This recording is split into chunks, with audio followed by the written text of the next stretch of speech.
वरीय पुलिस अधीक्षक महोदय पटना द्वारा जारी दिशा निर्देशों के आलोक में नगर पश्चिमी क्षेत्र के अंतर्गत अपराध नियंत्रण हेतु लगातार पुलिस सक्रिय है और इसी में विगत 24 घंटे में जो पुलिस के स्तर से उपलब्धियां अर्जित की गई हैं उसमें कुल 80 अभियुक्तों की गिरफ्तारी पश्चिमी क्षेत्र के अंतर्गत विभिन्न थाना क्षेत्रों में की गई है।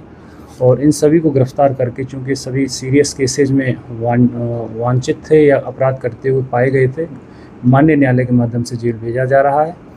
और लगातार पुलिस की जो दबिश रात्रि में पुलिस के द्वारा दी जा रही है, क्योंकि अभी चुनाव भी चल रहा है तो पुलिस हमारे लोगों के पास सफिशिएंट CAPF बल भी आया हुआ है, उसका भी उपयोग किया जा रहा है। भरपूर रात्रि को छापेमारी की जाती है।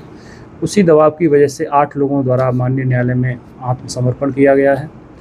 इस तरह से कुल 88 अभियुक्तों के खिलाफ कार्रवाई है।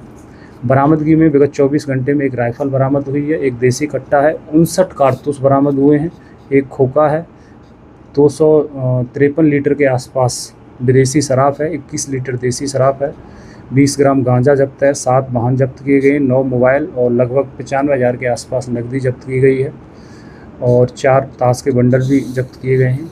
इसके अलावा वांछित जो अभियुक्त हैं उनके खिलाफ जो वारंट माननीय न्यायालय के माध्यम से थाना के स्तर पर प्राप्त हुए हैं, उनके एग्जीक्यूशन के लिए लगातार मॉनिटरिंग की जाती है।